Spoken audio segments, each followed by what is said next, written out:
This page was created to teach Black history. Unfortunately, the American educational system was designed to exclude our real historical account, so we are here to dismantle it.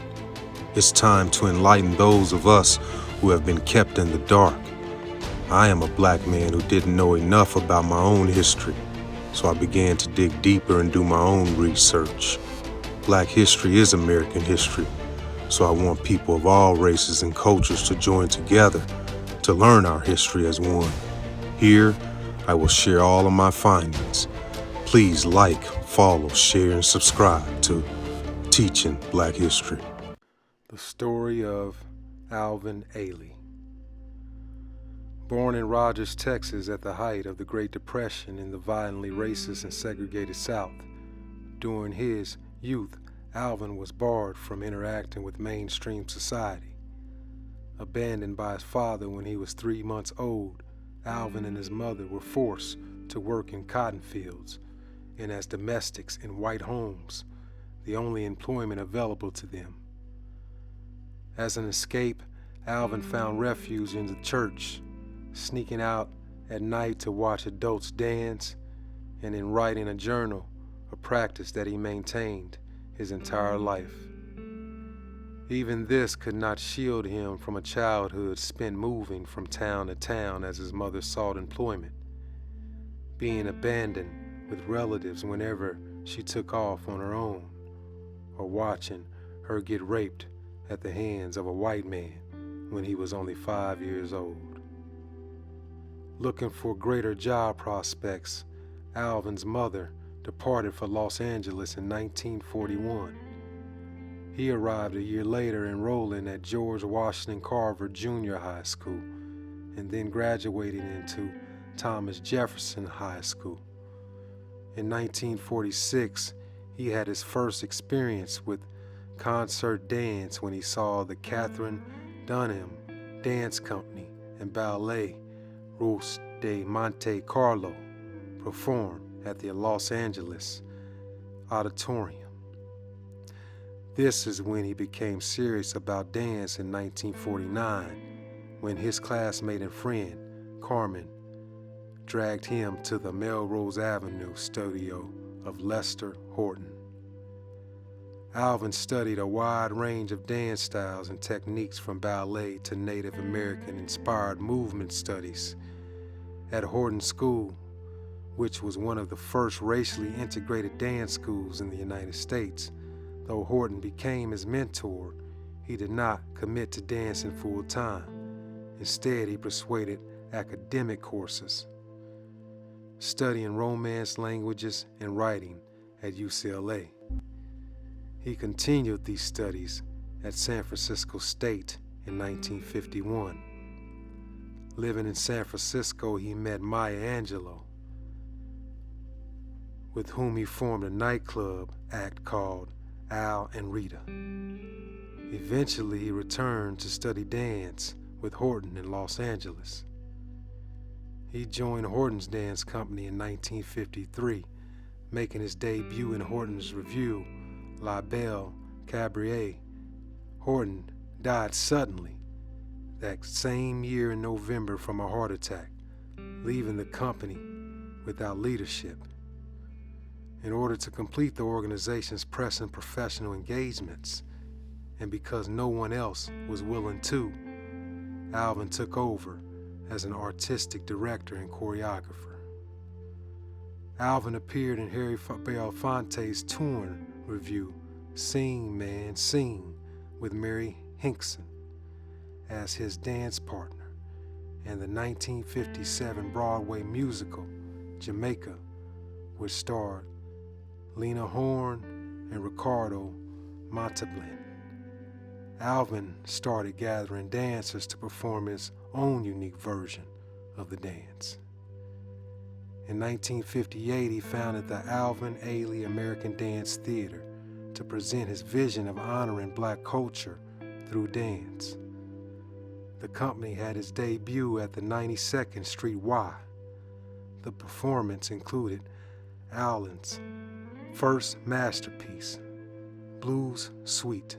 2 years later, he premiered his most popular and critically acclaimed work, Revelations. In creating Revelations, Alvin drew upon his blood memories of growing up in Texas surrounded by black people, the church, spirituals, and the blues. After this performance, and despite their success, the Ailey Company struggled to find consistent bookings. Ailey struggled with the tours, which insisted on marketing the company as an ethnic company rather than a modern dance company, and were closely supervised by the FBI, who referred to Alvin's homosexuality as lewd and criminal tendencies, and threatened his company with bankruptcy if he showed any signs of homosexuality behavior while on tour. In 1970, Alvin announced at a press conference that he was closing the company. That August, the company toured to Russia, where it was ecstatically received. Their performances were broadcast on Moscow television and seen by over 22 million viewers. On closing night, because the Russian audiences would not stop applauding, the company gave over 30 curtain calls. By the end of January 1971 performance, the entire run was sold out. After 13 years, Alvin Ailey American Dance Theater was a monumental success. In August 1972, the company was briefly renamed Alvin Ailey City Center Dance Theater and became a resident company of New York City Center. While he choreographed more than 100 ballets for his dancers, he insisted that the company perform pieces by other choreographers rather than stand as a singular vehicle for his voice. In present day, the company continues this by presenting major rivals and commissioning pieces from a wide range of choreographers. The company's repertoire contains over 200 ballets.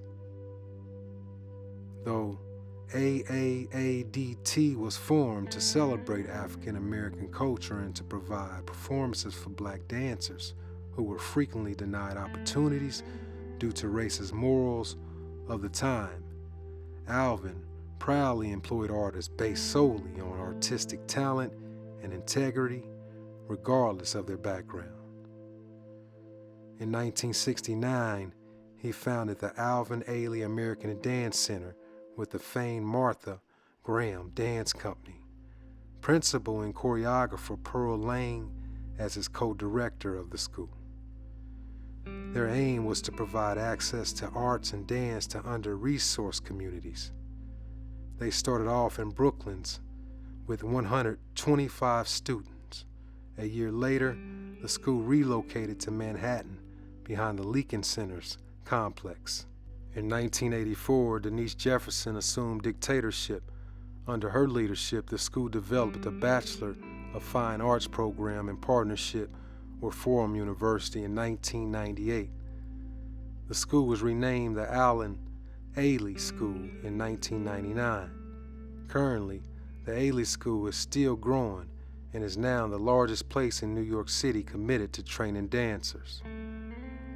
Alvin lost the label Black Choreographer and preferred being known simply as a choreographer. He was notoriously private about his life. Though gay, he kept his romantic affairs in the closet. Following the death of his friend Joyce, a failed relationship, and bouts of heavy drinking and cocaine use, Alvin suffered a mental breakdown in 1980. He was diagnosed with a manic depressive known today as bipolar disorder. Alvin died from an AIDS-related illness on December 1st, 1989, at the age of 58. He asked his doctors to announce that his death was caused by terminal blood dyscrasia in order to shield his mother from the stigma associated with HIV/AIDS.